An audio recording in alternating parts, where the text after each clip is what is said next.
And now we are live.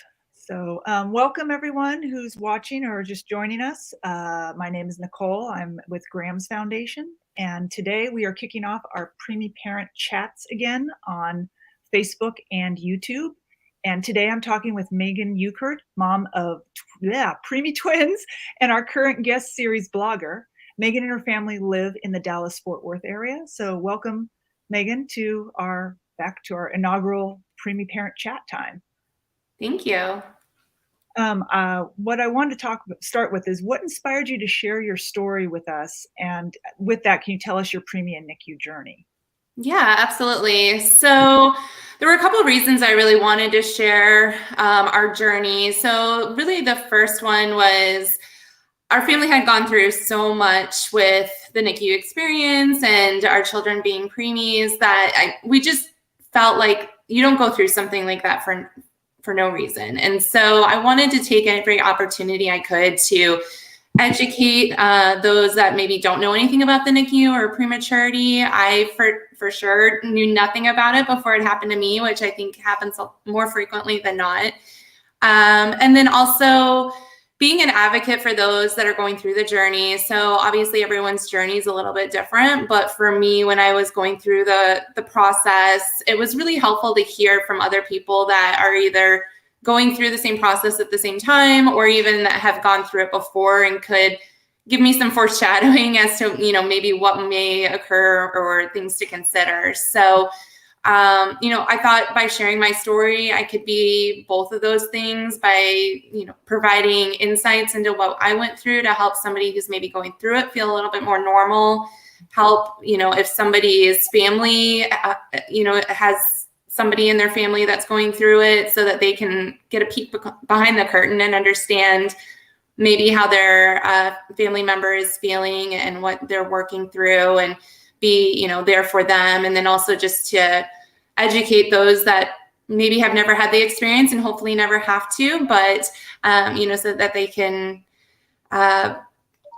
be there to continue to advocate for premature babies. I think also selfishly, it's a little bit therapeutic for me as well.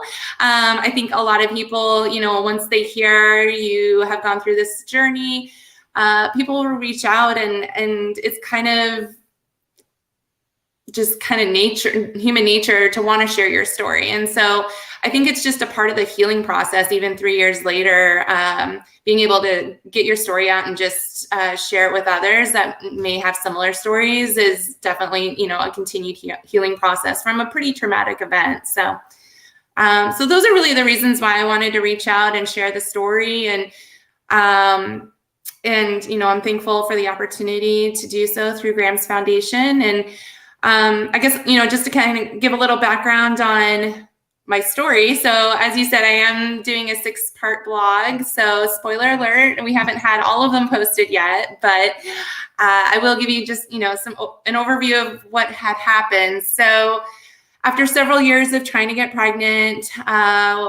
in April 2019, we finally found out we were pregnant, and we were super excited to find out we were having twins. And everything with the pregnancy, other than, just being a twin pregnancy, was going fine. There were no complications. I was at work one day. I was 21 weeks pregnant, 6 days, and was at work, had a big function with all my team members, and they decided to also throw me a baby shower that day. So, as I'm sitting there in the middle of the baby shower opening presents, I started feeling an intense pain, sweating, and just, I had no idea what was going on. A couple girlfriends of mine said, it's probably just round ligament pain. It's probably, nothing to worry about. Just continued to have pain, realized later that I was bleeding, called my doctor, and was pretty panicked. They said, let's have you go to the ER right away. So jumped in my car, drove myself to the ER because I just am that kind of stubborn person. And they checked me in and took me straight to labor and delivery. I called my husband, Joe, to let him know that we were going to go ahead and meet me in labor and delivery. And I think, that kind of sparked some concern. Obviously, I was only 21 weeks pregnant. Why are they taking me to labor and delivery? What's going on? That night, I was actually supposed to hop on a plane to go to Florida for my grandmother's 90th birthday. And so, they did the ultrasound at that point, found out my daughter's amniotic sac had ruptured, and the doctor said, you're not going anywhere. And so I thought, okay, so I guess we're not going to be able to make the flight tonight. And he said, no, you're not going anywhere until you deliver these babies. So it was a little bit of a shock. I knew there was always a potential to be put on bed rest. I didn't even, I don't think, consider that early, or the fact that it would be at the hospital. So that was a little bit of a shock to me. So I spent pretty much the next 3 weeks on bed rest at the hospital, really trying to not get up for any reason. I would even lay down to try and eat my meals, and just really try to keep, the kids in there safe and continue to grow. And there was always this conversation with the doctors and the nurses, we need to hit that 23 week mark. And I never really, they kept saying it, but I guess I never really set into me like what that meant. And then I guess in my head, I kept thinking, oh, we're going to make it at least 30 weeks. We'll be fine. And, we had that conversation at 23 weeks with the neonatologist, where they said, okay, at this point, if you were to go into labor, these children we'd be able to have life-saving measures taken. And, I thought, okay, great. That's fantastic. We made it to this hurdle. We're good to go. We're out of the woods. And then the other shoe kind of fell off. Well, but there's no saying what their quality of life would be. And so it was a very difficult decision to say, okay, if they are born early, do we want to go ahead and have all life-saving measures taken? And my husband and I really prayed on it. I think, going through this journey, you can't not go through it without seeing some of God's intervention. And this, was one of those times where we knew in our heart that we had to give our children every chance we could. And so we told them, yes, let's go ahead with any life-saving measures that we can do whenever they may be born. Shortly thereafter, 23 weeks and 4 days, I ended up starting to feel some labor pains. The doctors or the nurses weren't really seeing anything on the monitors, but they did see my son's heartbeat kept dropping every time I told them I felt a contraction. And so they called the on-call doctor in, checked, had realized I had started to dilate. And because of my son's heartbeat starting to drop, they had some concerns. So at 23 weeks, I ended up delivering my twins, Lane and Grace. So Grace was weighing 1 pound, 6 ounces, and 3 minutes later, Lane was born weighing 1 pound, 3 ounces, pretty much the size of like a little hamburger. And they were pretty much immediately whisked away. I had an opportunity to see them for the first time in the NICU. It seemed like hours later, but it probably wasn't. And then, they spent really the next 157 days in the NICU, where they went through several different steroid treatments to help with their lung development. They went through some treatments my son did to try and get a PDA in his heart to close, which successfully did. There was the roller coaster of on and off different levels of oxygen. My daughter ended up being transferred towards the end of her stay at the hospital I delivered to a specialty children's hospital, where she could be assessed for a G button because she was having some trouble with feeds. And so she ended up getting that. So so after 157 days, we finally had both of our kiddos at home under our roof, where we could tuck them in at bed and, snuggle them as much as we want, which was amazing. It did take me a whole month before I could actually first hold my children. So to have them at home was amazing. We still continued to have lots of doctor's appointments. Yeah, both my kids came home on oxygen. And then, like I said, my daughter came home on a G button. We were in early childhood intervention from the day they came home, having therapists come to the house and help with, occupational and feeding and physical therapies. So it's definitely continued to be an up and down journey. And yeah, that's kind of the journey that we went through with the NICU and premature children. When you said your daughter had to go get a G button, and were your children split into different NICUs? Like, was she at a different hospital for a while and you had to do the commute, or? Yeah, so actually my son was able to come home right around his due date. So they were due right around Christmas, and he was able to come home, I think, about 2 days before Christmas. So that was the best Christmas present ever. He was able to come home. We did have my daughter still at the same hospital, trying to work through feeding, and it kind of got to the point where, the neonatologist there said, look, we want her to come home. You guys want her to come home. We've given this a really solid try on the feeding aspect. At this point, though, let's go ahead, transfer her, and get her evaluated for a G button, which is it almost looks like on a pool inflatable or toy, those little like valves that you blow the air into. That's kind of what it looks like. And it goes into your stomach, and, kind of instead of getting food through the umbilical cord, they're getting food through this G button. And so, yeah, we ended up getting that installed or put into her, and then she was able to come home a couple of weeks after that. So there was some additional stress of, okay, we have one baby at home, and then my husband and I were kind of taking shifts going and spending time with my daughter. He would go kind of during the day, I would go up there at night, and we'd switch off. So that was a little stressful, just having kids in two different places. Yeah. And was the commute far, or were they fairly close? Because I know Dallas-Fort Worth area is quite large, but I didn't know if you had to go, it was a 2-hour drive away, and what was that like for you guys?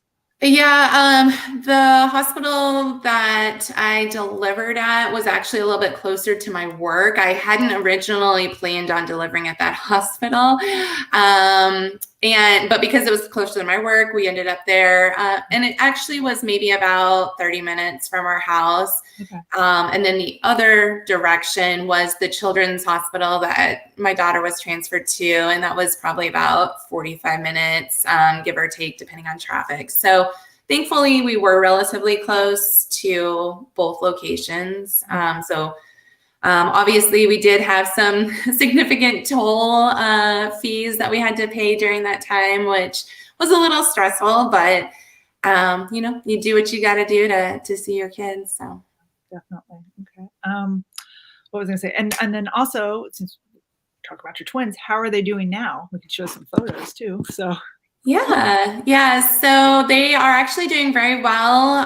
All of the nurses and doctors are pretty amazed with how well they are doing. So we're extremely blessed. Like I said earlier, I don't think you can go through this experience without seeing God in action. And there's just no other explanation. I mean, we just had people praying from all over the country, all over the world, frankly, for our kids when we were going through this. And there's just no other explanation for how well they're doing. They just turned 3. So they're fun and rambunctious little 3-year-olds. This picture was actually last fall, but they are just, bundles of energy. They just started preschool. My son he is still in therapy for occupational speech and physical therapy, but my daughter is not in any therapies right now. She no longer uses her G button. She actually had that removed probably about 18 months ago. So she's, doing really great. She loves to eat pretty much anything. I think she'll out-eat me even sometimes. So it's pretty amazing just to see the progress. And yeah, I mean, other than some developmental delays for my son, you know, relative to everything that they've gone through, they're doing amazing and are truly miracles. Oh, cool. And like I told you earlier, for some reason the slides went backwards. So here is the adorable one of one. Oh, yes. How old were they here, roughly? I think they were probably about 18 months there. I just like the sorry, not sorry. Well, underneath it says, I'm the naughty twin and I'm the nice twin. So they definitely have very different personalities. And they've continued to grow into those, which has been really fun to watch. Yeah, definitely. And then we have the family photo right here, which is equally adorable. Thanks. You said that was from last fall. So yes, yeah. Very nice. So very cool. I guess, excuse me, are there any lessons while you're in the NICU that you think might benefit preemie parents who are there now? Yeah, absolutely. So I would say when you're going through the journey, so one of the things that hit me is I sat down with one of the doctors during his rotation, and he could tell, you know, obviously I was struggling quite a bit. And I am type A driver, need to know, okay, what's the plan? What's next? What's going to happen? And with the NICU, that all goes out the door. There is nothing. These kids have it in their control. And, you know, and there's just so many variables, so many ups and downs. Even if you have somebody that has a story very similar to yours or even sounds identical, the twists and turns can just, you know, be completely all over the place. And so when I was talking to the doctor, he said, you know, unfortunately or fortunately, you have to think about it like picking up and reading the Odyssey. It's a huge book. And yes, you can skip chapters and you can try and, you know, read the Cliff's Notes. At the end of the day, if you don't read every single page and go through every single, you know, word and experience through the book, you won't have the same experience and understanding of the book at the end of it. And so it really made me realize, you know, as much as I wanted to know what's next and as much as I wanted to have it in my control, it really did kind of make me realize, okay, you know, I just need to take every minute, every hour, every day as a blessing. There's going to be some days that were really hard and we had to make really hard decisions. And there were some days that we celebrated, you know, a poopy diaper and, you know, and so it's just, yeah, I think knowing that it's going to be a long journey, especially when they're born, you know, 23, 24, super preemie, micro preemie babies, it's going to be a long journey. There's going to be a lot of ups and downs and just to hang in there. I think the other thing is, you know, like I said earlier, it's helpful to hear other people's stories, but don't try to compare yourself to them. Everybody's story is going to be different. You know, there's just so many different factors that can play into every situation. So while it's helpful to get a general sense of what may be coming down or, you know, what to expect, don't get too wrapped up in it because, you know, your babies may surprise you. And then I guess lastly, I would just say I really learned, and I struggled with this for a while and I fought against it, but I'm glad that I finally went and saw a counselor during this time. I thought, you know, I'm fine. I don't need any help. It's a traumatic situation. I'll be fine. But honestly, taking the time while my kids were in the NICU to take care of myself mentally so that I could prepare myself to be the best mom I could be for when they came home, I think was the best decision I could have made. I mean, it's a traumatic situation from, you know, not having the birth plan that you envisioned to seeing these tiny little beings in a incubator that almost don't even seem human, you know, and realizing that they're yours and watching them fight for their lives every day. It's a lot. And I think, you know, you can talk with your friends, you can talk with your family, even talking with your husband or your significant other, it helps. But I think also there was a level of, I didn't want to burden anyone, or there were people may not fully understand how to help me through this. And so having a professional, a counselor, a therapist, I, would just strongly recommend helping you to heal and get through the journey and just prepare yourself for when your kids do come home. I couldn't agree more. That is very, the clarity in that, because some people, it takes them a long time to get to that. So thank you for sharing that. Also, looks like we have a question that I'd like. We're going to go backwards. There's one who I think he wanted to share his name, Andy Epps. So I guess what you were talking about sound very similar to his situation. So I think that's just sort of nice to know that our people have had similar, like you say, the journeys are all different. We should not compare, especially they said, what is it? Comparison is a thief of joy. So hard not to compare. It's, in this day and age, but yes, you're very true. Just, you cannot compare each journey. All different. Even if they have similar threads, there's always a different little piece to it. Nicholas Hall asked, did you go through IVF? If so, what was that journey like? And any lessons learned? Yeah, so my husband and I actually did end up going through IVF, and that in itself was quite the journey, just even before, the whole NICU experience. So, yeah, it was probably about a year of countless shots and doctor's appointments, blood draws, miscarriages, yeah, it's a crazy experience to have science intervening in something that you had hoped, would kind of happen naturally. But we ended up being able to go that route. And I think even that journey has a lot of ups and downs. It's in that process trying to figure out, okay, we got so many eggs retrieved. So yay, we went through the first hurdle, and okay, how many are going to be viable? And then you have the whole transfer process, and okay, is that going to work? And so there's a lot of steps in the process to either let you down or excite you, depending on the outcome. So even that process had a lot of ups and downs.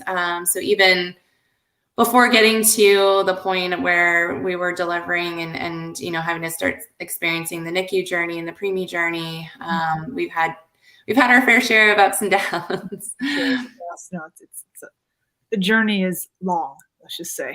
Yes. Thank you for that. I don't think I have any more questions. You really covered it. I'm so excited. We still have 3 more parts to your book. And not too many spoiler alerts that you did so far.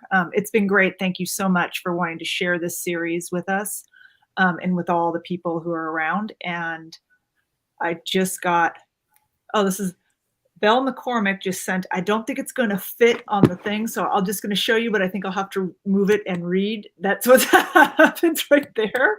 So Bella, I'll just read it actually. I'm almost in tears listening to this. I delivered my now 18-year-old at 24 weeks, and she weighed exactly 1 pound. I went into labor at 20 weeks. 3 OG cerclages were inserted. My daughter spent over 800 days in and out of the NICU, PICU, and general admission. She had over 14 operations and resuscitated over 18 times. She had GI feeding tubes, was on oxygen, heart and apnea monitors. I'm glad to say she's very healthy and now on a full academic scholarship at UNLV. She's now in her sophomore year. That is amazing. Yes, that is an amazing story. Hopefully you're out there telling your story as well. Well, thank you so much for sharing that. If you ever want to share anything to Grams, please DM me. Because that is truly amazing. And hearing that, Megan has 3-year-olds who were micropreemies. My twin boys were micropreemies. They're now in 5th grade. So hearing these stories, I think we can't share them enough, quite frankly. And that's why we have these preemie chats. I hope anyone out there seeing this would love to share their story this way as well. We also do videos and preemie spotlights and blogs as we got to know Megan with. The only other things I want to state, hopefully I'm not going to bore you, Megan, is November 11th, people who are listening out there, we have our Teenies for Preemies, which is a virtual event where we celebrate families who have gone through the Preemie and NICU journey. There'll be some giveaways. It's just sort of a fun little night. And it's all virtual now, thanks to the pandemic, or end of whatever. We're still doing virtual. And then also, if everyone's aware, this month is NICU Awareness Month. We've already celebrated NICU Nurses Day, which was September 15th. I have to look at a piece of paper for the rest of them. September 26th is Remembrance Day for all our preemies that did not come home. September 27th is NICU Giving Day, and that day is a day of just acknowledging your NICUs that helped you, you can acknowledge Graham's Foundation, NICU Helping Hands, Hand to Hold, March of Dimes, all of them. It's just the day to give back in some way, shape, or form, even if it's just a shout out on your social media. The 28th is NICU Staff Appreciation Day. September 29th is NICU Sibling Support Day. So all those siblings who their siblings were in the NICU, it's to remember, like, they held, oh my God, just got tongue tied. They had a hand in helping with their families. And September 30th is NICU Awareness Day. So, oh, Nicholas Hall just told me, I'm sorry, it's November 10th, not November 11th, is Teeny for Preemies. So sorry, Nick. Last year it probably was on the 11th. Thank you for that. And then also, look, Andy Epps had one more thing he just wanted to share. Thank you for sharing. Megan, our son was born at 22/6, is now 12 years old. That's amazing. Thank you, Andy, for sharing that. And then that. Okay. All right. So Megan, thank you so much for being part of this Preemie chat. I look forward to your next blog post, which I believe will be next week. We're posting. We were doing 2 and then 1. I don't know if we should do 2 again each week, or because we only have 3 left. I might do 2 and then 1 again at the end. And maybe we'll get a Preemie update from you with your kids in a little while, see how they're doing. And yeah, definitely. Again, thank you so much for being a part of this. I really appreciate it. And thank everyone who's watching live and who will be watching this later on. Again, if you need anything, any assistance, reach out to Graham's Foundation, which is grahamsfoundation.org. And I guess we can just wrap it up. So thank you so much. Yes, thank you.